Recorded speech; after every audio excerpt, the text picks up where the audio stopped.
Read the disclaimer. Doofus. Also, contact us through our new business email, and be sure to support us on Patreon for early access to new videos. Thank you.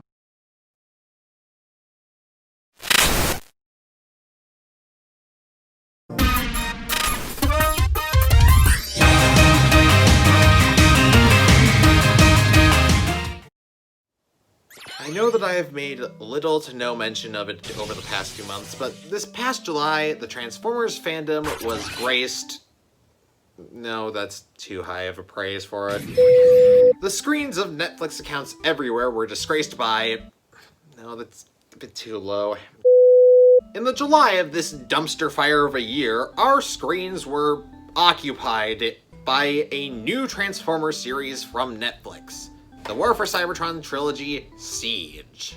And while many were quick to praise it for its positive aspects, many of us in the Transformers community, myself included, were not so impressed by the series. Regardless if your reasons for disliking it fell along the lines of Thew Adams and that its pacing was too slow, or if you were like my buddy Silverfoil and thought it at its best it was a basic science fiction show, or if you were like Dr. Lockdown and thought that its biggest failure was the fact that it failed to bring in new members to the fandom. And the reason I'm bringing this up is because, well, in a few months' time, we'll be saying hello to its second season, Earthrise. And if the rumors that Dr. Lockdown has heard and also told me about on Discord are anything to go off of, I'm afraid that there isn't much hope for the series going forward. I really don't want to speak of the series preemptively, but dear lord, this sounds rough.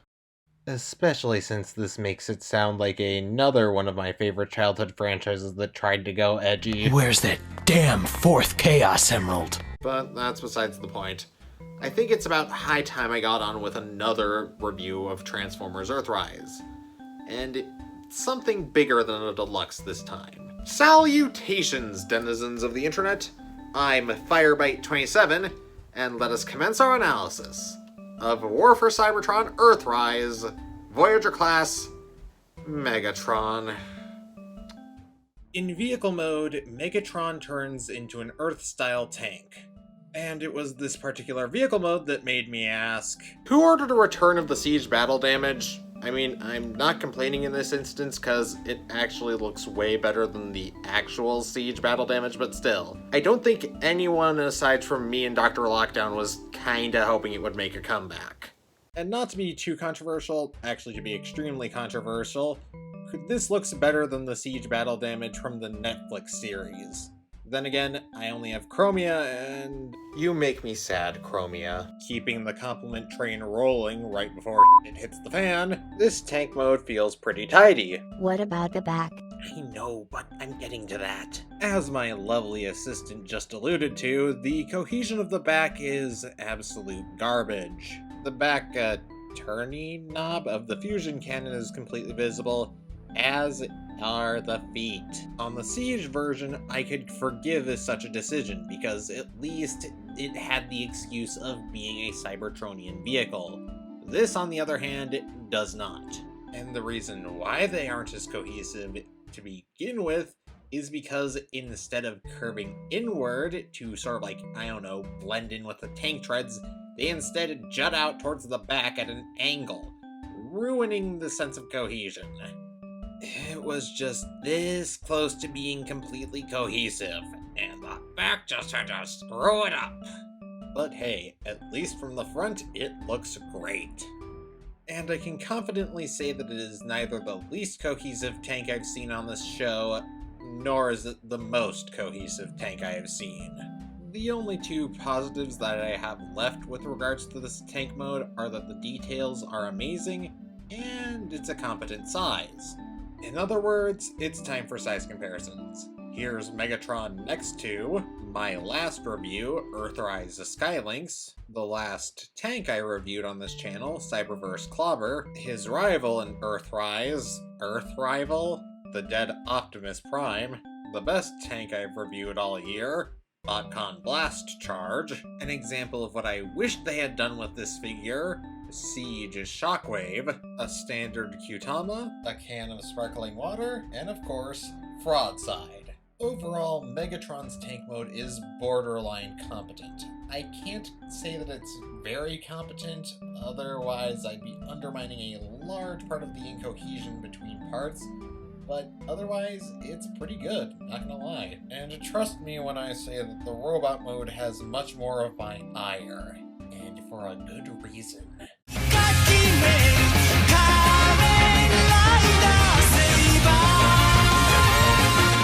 Before anyone decides to ask me why I didn't bother to fully transform it, that's because this is the first issue! The head plateau.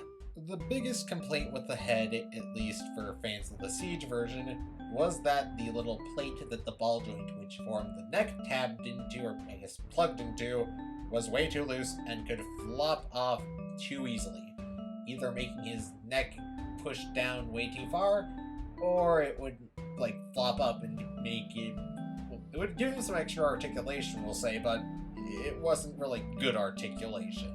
So when Earthrise Megatron was released, they overcorrected and basically gave us a neck that slides down and locks into place, and is consequently a son of a bitch to try and get out. You will need to acquire something small and thin like a pen, or in this case a Lego Technic brick, and push down on the tab that the plate jabs out of, and then push up until you get it to lock into place. If it weren't for this gap, this head would be impossible to pull out. And in fact, I am being quite literal here, as the socket for the ball joint of the neck has some stress lines and is on the verge of breaking after me trying to pull it out with a reasonable force. Mind you, I wasn't trying to snap that joint, but I nearly managed it, which is terrible. Now let's just discuss the other positives before I feel any more compelled to throw this thing out the window. The molded detail, as covered earlier, is utterly astounding, his articulation is great, and the siege battle damage has kept to itself on the legs instead of moving up to the upper arms, head, and torso. Hurrah! And one of my personal complaints that they removed from the figure is that they completely and utterly removed the necessity for these little, I don't know what they were, but they were little flaps in the back that helped to complete the trigger illusion for the G1 look.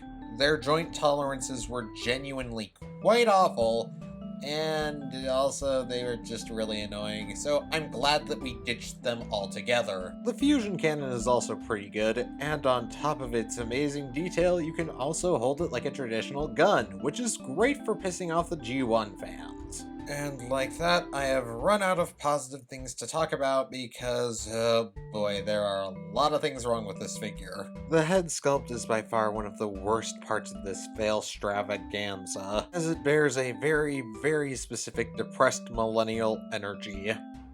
Mill-energy, for lack of a better term. But on the bright side, at least it doesn't have puffy lips like the Siege version. Hello and welcome to Watch Mojo, and today we'll be counting on the top 10 collagen fails of the decade. You can also call me a fool for being of this opinion, but I find that the new head is more in line with the G1 cartoon's terrible animation than it is with the generally accepted G1 Megatron design. Now, of course, my theory behind why the head looks so terrible is actually kind of interesting, but I might come across as a little conspiracy theory-ish when I say it. Now, as all of you might be aware, in promotional images for Earthrise Optimus Prime was portrayed with toy-accurate yellow eyes and with no paint in between the nose guard.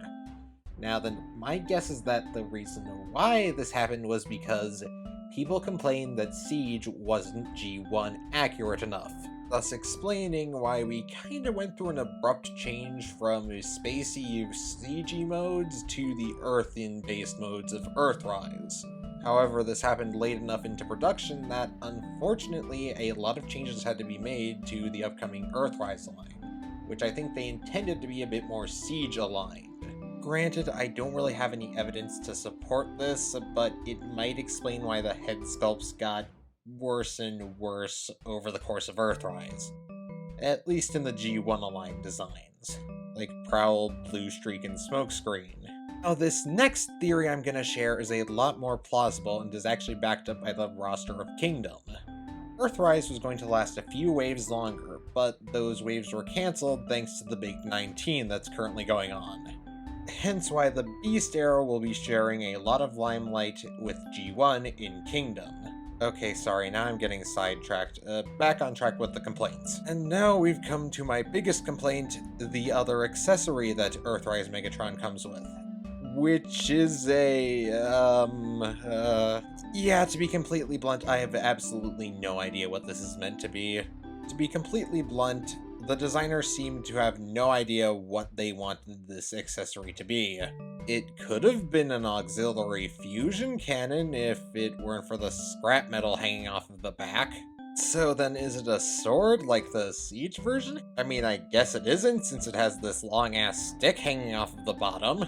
So then I guess it's a spear, but then that brings up another problem in that you can't really hold it like a spear because the peg on top that you could maybe hold it in can only be held like this. So then maybe it's a baseball bat? I mean, Megatron trying to make an attempt to win the World Series wouldn't really feel unprecedented, especially in the G1 cartoon, but just what?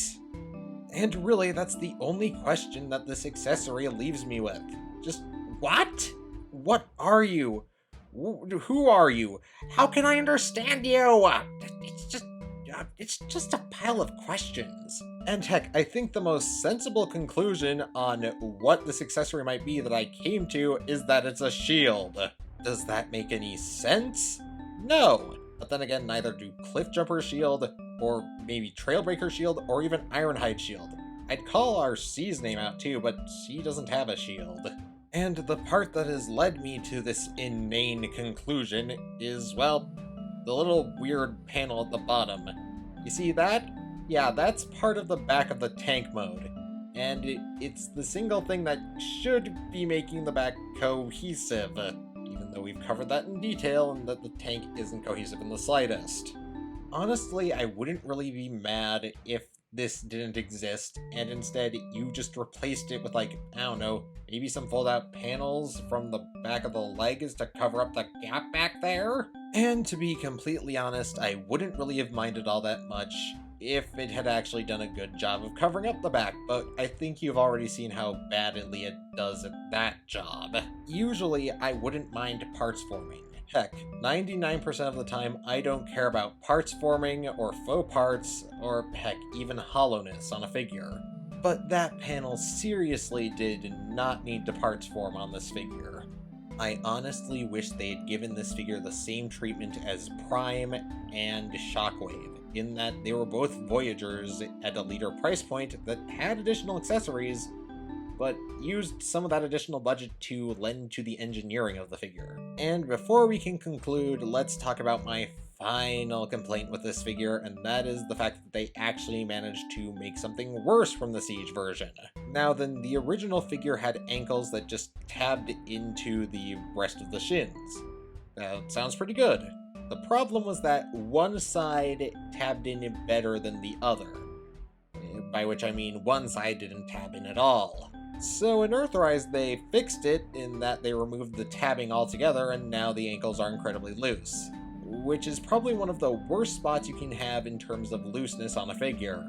Ankle joints are an incredibly important load-bearing element of figure design, and if they are loose, well, posability is downgraded by at least 75%.